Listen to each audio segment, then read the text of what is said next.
በጣም አመሰግናለሁ። የተከበሩ አፈ ጉባኤ የተሿሚዎችን ፕሮፋይል ያቀረቡትን ክቡር የመንግስት ረዳት ተጠሪ ማመስገን እፈልጋለሁ። እንደው በተደጋጋሚ ማየው ስለሆነ ምንም እንኳ ይህ ተርም እያለቀ ቢሆንም ለወደፊት ተሿሚዎች ሲቀርቡ እዚህ ምክር ቤት ላይ ቢሻሻል ብዬ ማስበው አንድ ጉዳይ የተሿሚዎች ፕሮፋይል ሲቀርብ ዲቴል አይደለም። ለምሳሌ የተላከልንን ዘግይቶም ቢሆን የተላከልንን ፕሮፋይል እያየሁት ነበር። አንዳንዶቹ ትምህርታቸውን መቼ እንኳን እንዳጠናቀቁ አይገልጽም እና ቢቻል ምክር ቤቱ ስታንዳርድ አወጥቶ የሲቪ የፕሮፋይል በደንብ እንትን ብሎ መቼ ተወለደ፣ የት ተወለደ፣ ትምህርታቸውን የመጀመሪያ ደረጃ ጀምሮ እስከ ዩኒቨርሲቲ መቼ የት አጠናቀቁ፣ የስራ ልምድስ የት ተቋማት ከመቼ እስከ መቼ መሩ የሚለው ዲቴል ሆኖ መቅረብ አለበት ብዬ አስባለሁ። ለምሳሌ የተከበሩ ዳንኤል ክብረት ተብሎ ከአዲስ አበባ ዩኒቨርሲቲ የመጀመሪያ ዲግሪ በቋንቋና ስነ ጽሁፍ ይላል። መቼ እንዳገኙት የሚገልጽ ነገር የለም። 4 ወይ 5 ተሿሚዎች አሁን ከቀረቡት ውስጥ ከነ ዶክተር ጌታቸው ውጭ በዚህ ዓመተ ምህረት ከዚህ ዲግሪ አገኙ ተብሎ ማይገለጽበት ለምንድን ነው? መንግስት በሚያቀርባቸው ሰዎች የትምህርት ማስረጃ መተማመን የለውም ወይ የሚል ነገር ማንሳት ፈልጋለሁና እንደው ይህ ቢታረም። ያን ካልኩ በኋላ በብዙዎቹ ተሿሚ እንዲሆኑ በቀረቡት ላይ አስተያየት መስጠት ብፈልግም ጊዜ ለመቆጠብ በሰብሳቢ ሆነው እንዲመሩ በቀረቡት በዳንኤል ክብረት በተከበሩ ዳንኤል ክብረት ሹመት ላይ ግን ተቃውሞዬን ማሰማት እፈልጋለሁ። አንደኛ የተከበሩ አቶ ዳንኤል ክብረት የሃይማኖት መምህር ሆነው ረዥም ጊዜ የምናውቃቸው ናቸው። ለአንዳንዶቻችን በወጣትነት ጊዜያችን ጽሁፋቸውን እያነበብነ የተማርንባቸው እንዳሪያ ምንቆጥራቸው የነበሩ ሰው ናቸው። ቅርብ ጊዜ የመንግስት ተሿሚ ከሆኑ በኋላ ግን እያደረጉት ያለው እንቅስቃሴ ላሉበት የጠቅላይ ሚኒስትሩ የማህበራዊ ጉዳይ አማካሪነት ማይመጥን በዋነኝነት የጦርነት ፕሮፓጋንዳ አሳላጭና አቀጣጣይ ሆነው አግኝቻቸዋለሁ ብዬ አስባለሁ። በዚህ በጣም አዝናለሁ። ይህ ጉዳይ ባይዘወይ የእኔ ጀጅመንት ብቻ ሳይሆን የአሜሪካ ስቴት ዲፓርትመንትም አደገኛና አሳሳቢ ፕሮፓጋንዳ የሚቀሰቅሱ ብሎ ከዚህ አይነት ድርጊታቸው እንዲታቀቡ ብሎ መግለጫ ያወጣባቸው ናቸው። እሱ ብቻ አይደለም። በሰሜኑ ጦርነት ወቅት ሁላችንም የነበርንበት አሰላለፍ ይታወቃል። በዛ ወቅት የቅድስት ኦርቶዶክስ ተዋሕዶ ፓትርያርክ የሆኑትን አረጋዊውን አባት ብፁዕ አባታችንን ለቤተ ክርስቲያን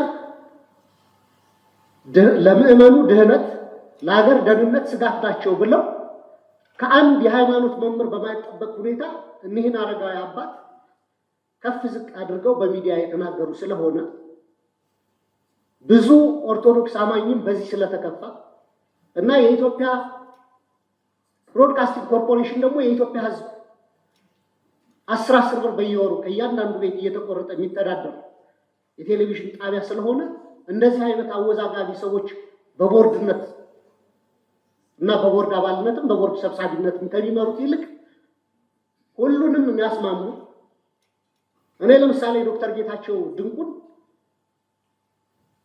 ስልጠናም ለዚህ ምክር ቤት አባላት ሰጥተዋል። በጣም ካፔብል የሆኑ ናቸው።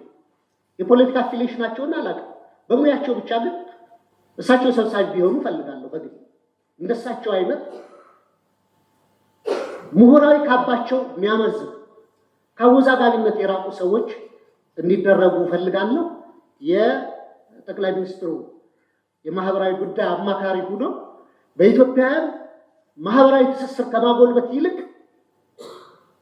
ማህበራዊ ትስስራቸው እንዲላላ በሃይማኖት፣ በብሔር፣ በፖለቲካ አቋማቸው አወዛጋቢ ስለሆኑ የተከበሩ ዳንኤል ክብረት በአማካሪነት መሾማቸውን የምቃወም መሆኔን ለመግለጽ ነው። አመሰግናለሁ። አመሰግናለሁ። የተከበሩ አፈጉባኤ፣ ለኢቢሲ ቦርድ የተመረጡት እጩዎች በእውነቱ በማንኛውም መስፈርት በእውቀት፣ በስራ ልምድ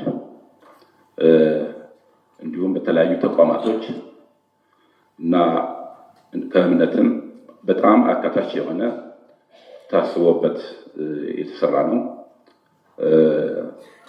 ሰብሳቢውን ጨምሮ ለምሳሌ ዶክተር ጌታቸው የመገናኛ ብዙሃን ኤጀንሲ ሆነው የሰሩ ናቸው።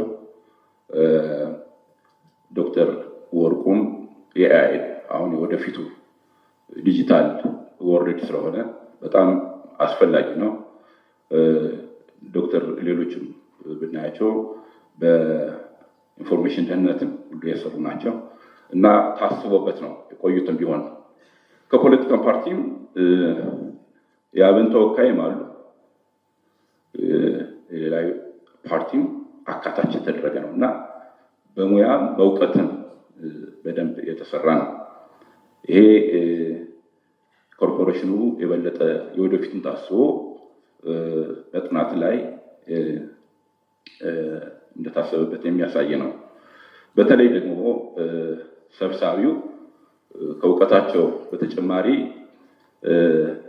ለሚዲያ የተወለዱ፣ በሚዲያ ያደጉ፣ በሚዲያ የተጠበቡ የጥበብ ሰው ናቸው። ከዲያቆን ዳንኤል በተጨማሪ የማዕረግ ስም አላቸው። ሙዓዘ ጥበብ የተባሉት የጥበብ መዓዛ የተባላቸው አባቶች ስያሜ የሰጧቸው ይህንን መነሻ በማድረግ ነው። እንግዲህ 35 መጽሐፍ ቀላል አይደለም። ያውም ትርክትን እንዳያችሁት ትልቅ መድብል ነው እንጂ ዝም ብሎ ቡክሌት አይደለም የመጽፉት። አንዴ በአንድ ሚዲያ ላይ ቃለ መጠይቅ ተደርጎላቸው ሳዳም 12ኛ ክፍል እንደጨረስኩ አሉ። የታወቀ ሚዲያ ነው። 12ኛ ክፍል እንደጨረስኩ በነበረኝ ረፍት ጊዜ በቤተ መጽሐፍት ገብቼ ከተጀመረበት ጀምሮ እስከ መጨረሻ ያለውን አዲስ ዘመን ጋዜጣ ነበርኩ ሲሉ እኔ በጣም ተገረምኩ። እኔ አላስበውም። ማንበብ ብቻ ሳይሆን በዛ ውስጥ የሚገኘውን እውቀት አጠቃላይ ምን ያህል እንዳላቸው የሚያሳይ ሆኖ ከፕሬስ ድርጅት በደርግ ለ3 ጊዜ ነው የተመረጡት። እዛም የፋና ብሮድካስቲንግ ኮርፖሬሽን ማለት ኦልሞስት ተመሳሳይ ባለው በቦርድ ሰብሳቢነት እየሰሩ ስለሆነ በእውቀትም በልምድም በቂ ሁኔታ አላቸው። ሆኖም ለየት ያለ ሀሳብ ከተከበሩ የተነሳውን ጉዳይ በተመለከተ እኔ በጣም ገርሞኛል። ለምሳሌ ከተነሱት ሀሳቦች ጦርነት አሳላጭ፣ በሰሜኑ ጦርነት እንደዚህ ነበሩ። በሰሜኑ ጦርነት እኔም እሳቸውም ግንባር ድረስ ተናጋሪው ከግንባር ድረስ ተሰልፈናል። ያን ጊዜ ሳይነገር ዛሬ ላይ በሰሜኑ ጦርነት የአሜሪካ ስቴት ዲፓርትመንት በሰሜኑ ጦርነት ጊዜ ከማን ጋር እንደቆመ እናውቀዋለን። አሁን አስተላለፋቸውን ኢትዮጵያን ሊያፈርስ፣ ኢትዮጵያን ሊበትን፣ ዛሬ ሰላም ላይ ሆነን አይደለም መነጋገር ያለብን። ያስታውሳላቸው የምክር ቤት አባላት አዲስ አበባ ሱሉልታ ላይ ስልጠና ልንጀምር ስንል ኮምቦልቻ ተይዟል ተብሎ የተከበሩ አፈ ጉባኤ ያስታውሳሉ። ክቡር ተናጋሪው ጭምር ናቸው። ይህ ስልጠና ቀርቶ በዚህ ወቅታዊ ጉዳይ እንወያይ ያሉት ቅድም የተናገሩት የተከበሩ ናቸው። ጊዜ መሰጠት የለበትም ያሉት። አሁን በተቃራኒው ደግሞ አሁን የጦርነት አሳላጭ የሰሜኑ ጦርነት ላይ ግፍ ፈጽመዋል የሚለው ይሄ አግባብነት አይጠበቅም ከአንድ ምክር ቤት። አንድ ይሄ እንዲመዘገብ ስቴት ዲፓርትመንት የለ ሌላ ሁሉ ዓለም እኮ ኢትዮጵያን ክዶ ነበር በዛ ሰዓት። በዚህ ጊዜ ከኢትዮጵያ ጋር ስነስርዓት እርስዎ እንደ ልብ እንደተናጉኛ እናገራለን፣ አድምተን እናገራለን። የስነ ስርዓት ጥያቄ አለ። ለእኔ መልስ እንዲሰጠኝ የምፈልገው ሞሽኑን ካቀረቡት ጥያቄ የሚያቀረቡት ሞሽኑን ያቀረቡት ወይም በተከበረው አፈ ጉባኤ እንጂ የተከበሩ የምክር ቤት አባል ለእኔ መልስ የሚሰጥ ከሆነ እኔ ተጻራሪ መልስ መስጠት ይችላል። እሺ መመለስ ይችላል። ስለዚህ አሁን በሰላም ጊዜ ግን አስተላለፍን ከሌላ ጋር አድርጎ በወቅቱ በቁርጥ ቀን የተገኘን የሀገር ልጅ በዚህ ሁኔታ ለማጠልሸት ማሰብ ትክክል አይደለም። አንዴ ነው። ሁለተኛ ብፁዕ አባታችን ብሎ ፓትርያርኩን ያነሱ መጀመሪያ ስነ ስርዓቱ ብፁዕ አይደሉም፣ ቅዱስ ነው በቤተክርስቲያን ስርዓት። ብፁዕ ማለት ማውረድ ነው የፓትርያርኩ ስም። ሁለተኛ ስለ ቅዱስ ፓትርያርኩ ይሄ ምክር ቤት እንዲያውቅልኝ የሚፈልገው እኔም የቤተክርስቲያን በወቅቱ አገልጋይ ስለሆንኩኝ ፓትርያርኩ በሚመረጡበት ጊዜ ከ13ቱ አስመራጭ ኮሚቴዎች አንዱ ነኝ። የአስመራጭ ኮሚቴው የህዝብ ግንኙነትን ደርቤ የፋይናንሱ ስራዎችን ስራ የነበርኩና ምርጫውን ከመሩት ሰዎች አንዱ ነኝ። ከኔ የሚቀድምና የሚቆረቆር ያለ አይመስለኝም። አሁን በዚህ ላይ ግን የተከበሩ ዲያቆን ዳንኤል የቤተ ክርስቲያኗ ብርቅዬ የቁርጥ ቀን ልጅ ናቸው። በቤተ ክርስቲያን አባት ላይ ይህን ያደርጋሉ ብሎ ሲቀርብ በትክክለኛ አውድ መቅረብ አለበት። በወቅቱ የሃይማኖት መሪ ለምን ከሰማይ አይወርድም? ያለ ቦታው በፖለቲካ ውስጥ ከገባ ኖ መግባት የለብህም ማለት ትክክለኛ ነው። በወቅቱ እኒህ አባት ሰዎች አሳስተዋቸው በሰሜኑ ጦርነት 120 ሺህ ሴቶች ተደፍረዋል ብለው በሚዲያ ተናግረዋል። 120 ሺህ ዓመት ሙሉ ቢሰራ ይሰራል። የተሳሳተ መረጃ። አሁን እኮ አለ ኦዲዮ ተጽፎ የተሰጣቸው እኒህን አባት 120 ሺህ ብሎ ነው የተናገሩት። ከዚህ አንፃር ይሄ አግባብነት አገርን የሚያፈርስ ነው እንደ አንድ ሃይማኖት አባት ብሎ ማስተካከያ መስጠት እንደ ቤተክርስቲያን ልጅነቱ በወቅቱ እንዲያው ትክክለኛ የቤተክርስቲያን እውነት ነው።